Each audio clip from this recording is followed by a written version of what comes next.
What's up, UFC fans? We are officially a month away from UFC 300. Let's get a round of applause. It is going to be an absolute banger today. We're going to be reviewing the fights on UFC 300. I'm not going to look too deep into it right now. We're just doing off top with the knowledge we have, who we think is going to win the fights. Starting off, we have, by the way, 12 plus former champions on here. It's actually insane. We got Figueiredo against Cody Garbrandt, two champions leading off the early prelims. Insanity right here. You got Figueiredo. I do have the odds pulled up. We got Figueiredo, 340 favorite against Cody Garbrandt. I think Figueiredo is probably going to be, I want to say the bigger guy going into this, but I could be absolutely wrong. I want to say he's the bigger guy. Let's see. Nope, never mind. He's 5'5". Cody is the bigger guy, which is very odd to see. We got, I'm probably going to go Fig because I feel like he's a more well-rounded fighter, but Cody's chin is just gone. Really good boxer in the pocket, but I'm sure it sucks being a good boxer in the pocket, having no chin. That's upsetting. We have next another banger. Jim Miller, by the way, fighting on UFC 100, 200, and 300. Round of applause. Taking on Bobby Green. Bobby Green, a 205 favorite. Dog. Bobby Green's on a run. Let's see who he's fought last. Show me Bobby Green. He won, right? Yeah. He beat Dawson Green. That's Dawson Green. He beat Dawson. He beat Tony Ferguson, which was, submission on Tony Ferguson. That's a W right there. He's a little 2-0 run right now. A little 2-0 run. He did lose to Drew Dober back in 2022. He is fighting. What happened to that Jalen Turner fight? I guess that Jalen Turner fight didn't happen. It doesn't have anything on it. But taking on Jim Miller. Jim Miller, older guy, wanted to be here for UFC 300. I applaud it. 37-17. Dog. I think we're probably going to rock Bobby Green on this one. After that, still early prelims, by the way, another champion, another former champion, Jessica Andrade and Marina Rodriguez. Even odds right here, 110, 110. Probably going to rock. My mind is telling me Andrade, but my heart is telling me Marina.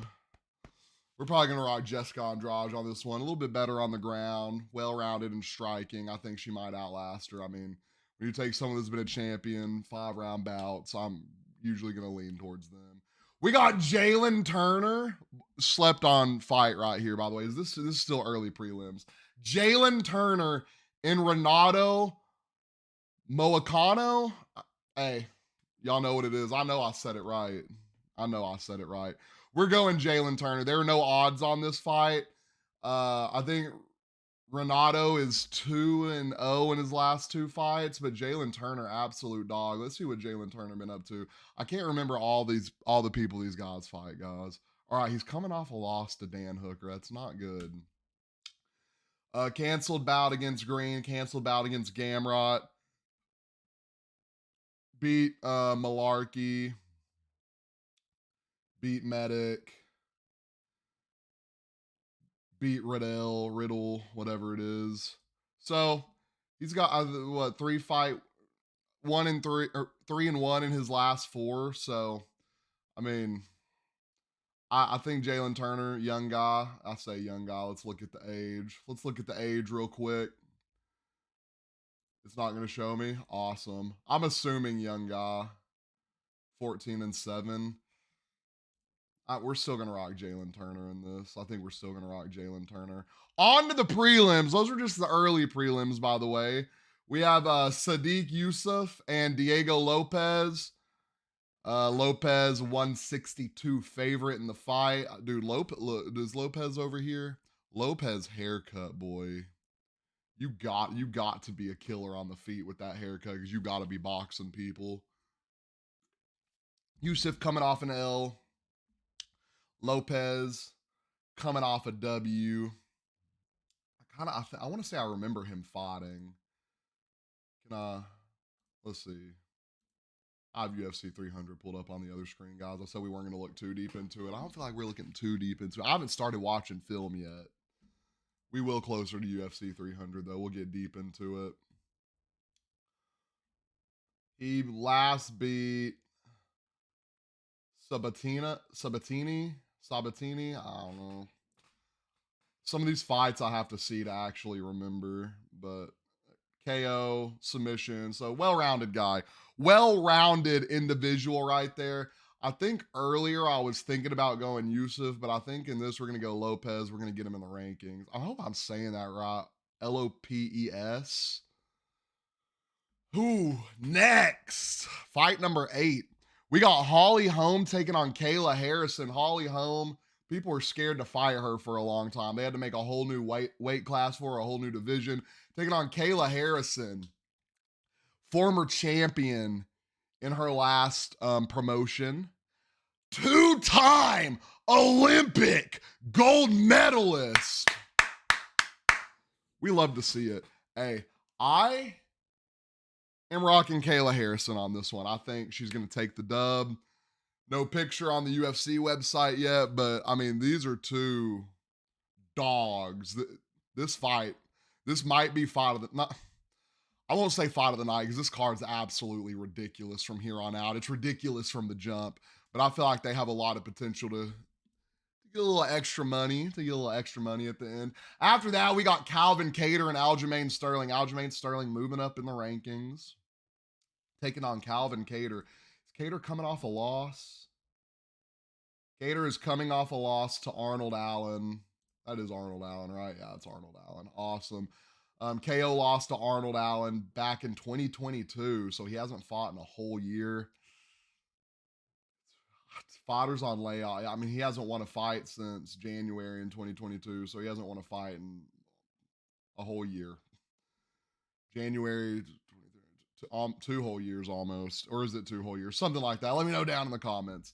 They got Aljamain Sterling, pretty active former champion. The fact Calvin Kattar is still favored in this, which is oddly weird because they're both favored at different numbers. We got Calvin Kattar favored at 112, and we got Aljo, the Funk Master Sterling, baby, favorite at 108. You know we're going Aljo. We've been rocking with Aljo since the Yon fights when y'all all laughed at me. I said he was going to win the first one. He won the first one. I said, they were like, oh, he won because that knee. Well, obviously, they're like, he's not winning when they run it back. Yes, he is. And what did he do? He went and won it in the run back. So there you go. We got ending the prelims, by the way. Ending the prelims. Another champion. By the way, I mean, I haven't been announcing all the champions, but the last 3 fights have all had a champion in them.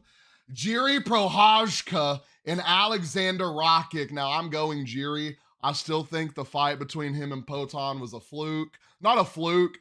Pereira is an absolute dog. I just think it ended a little early. I can see why they ended it. I mean, the guard pull was a little suspect. He might have been out on his feet for a second. It is what it is. You live and you learn, but we're going to run it back. Well, they might run it back one day. We're going to run it back in light heavyweight, though. Jiri Prochazka and Alexander Rakic. I'm going Jiri Prochazka. Look at the hairstyle. If you run into a guy like that, he might murder you. So just keep that in mind. He might know how to fight. After that, we got leading off the main card. Leading off the main card. I think these 2 fights should have been switched. I think this fight should have ended the prelims, and I think Jiri should have led off the main card. But we're trying to get a young, up-and-coming star into the spotlight. I respect it. We got Bo Nickel and Cody Brundage. We're not going to spend a lot of time on this because Bo Nickel is favored by 1350. Give me Bo Nickel by whatever he wants to do, knockout, submission. If he wants to test his gas tank 3 rounds, probably be an early stoppage. Not an early stoppage, but the fight will be stopped in round 1 and round 2. After that, y'all know I'm a big Charles Oliveira fan. Big Charles Oliveira fan. Taking on Arman Tsarukyan. I would be lying to you if I said I've watched any film on Arman. Let me click on his thing and see if I remember any of his older fights, guys. I have a terrible memory. He beat Dariush. I remember it now. Hey, thank you. Thank you. God, me and Tyler hate Dariush, bro. I don't know why, we just do. Beating Silva, beating some of these guys I really do. Ismagulov, he moved up the rankings fast. are any of these guys? He lost to Gamrot. Gamrot's a dog on the ground. If he lost to Gamrot on the ground, hey, wait, what was it? Gamrot decision? 5-round decision. I'm gonna have to go back and watch that fight. You know, Charles really slept on. Tsarukyan came out and said he's one-dimensional. Brother, you've had people like Justin Gaethje say Charles is one of the hardest hitters in the weight class. He can go out there, knock you out. He can submit you. He can go 5 rounds with you. That sounds like the most one-dimensional person in the UFC. So, early predictions. We're rocking Charles Oliveira. We're gonna do another prediction list the day before or 2 days before, and we'll see what we think. But we're rocking Charles Oliveira. After that, we got the battle for the BMF belt. We got Justin, the highlight, Gaethje, taking on Max Holloway. I don't remember Max Holloway's nickname if he has one. Justin Gaethje, 238 favorite. He goes out there and my favorite, not my favorite, but this is how I know Justin Gaethje's the hardest hitter. Potentially, I can't say in the UFC because you got heavyweights and stuff, but in the division, if y'all go back and y'all watch him fight Tony Ferguson, every time he would feint, Tony Ferguson would flinch like literally like a victim, bro. Ah! Ah! Like a victim. And that's Tony Ferguson. That's terrifying. We're going Justin Gaethje. Max Holloway can put the pressure on him, though. Max Holloway's not scared to go out there and get knocked out. That's what's crazy about this fight. They might stand in the middle of the octagon and box for 5 rounds. Next, we got Zhang Weili taking on Yan Jinan. I want dubs in chat because I know how to pronounce John's name. Yanan. First Chinese on Chinese title fight in history. And that sounds weird, but I can say it because Dana White said it. We're going Zhang Weili. I think she's coming out with the dub. And last but not least, the main event that we had to go through several different main events. Tyler pointed something out crazy to me. We got Alex Pereira taking on Jamal Hill. And there's a little storyline behind it. It's not random. One, Jamal Hill coming back for his title after an Achilles tear. And he's like, you know what? I'm not going to hold up the division. Y'all go fight for it. I'll be back for it. You got Alex Pereira saying, I'm coming out and I'm going to avenge my master. I'm going to avenge my coach. Because y'all remember who Jamal Hill took the belt from. Oh, what a storyline. What a storyline. It's going to be a great fight. It is going to be a great fight. Pereira's doing this for Glover Teixeira. He's doing this for Glover. Pereira might go out here and starch Jamal. And when I saw Jamal Hill take the belt from Teixeira, 5-round decision, Teixeira was like, what, 40? 41? I think Alex Pereira goes out here and puts Jamal Hill out in the first. When was that fight? January 22nd, 2023. A whole year ago. No training because your Achilles has been torn. It's going to be interesting, guys. It is going to be interesting. That wraps up our UFC 300 early predictions. Let me know what y'all agree with. Let me know what you don't agree with down in the comments. Don't forget, like and follow.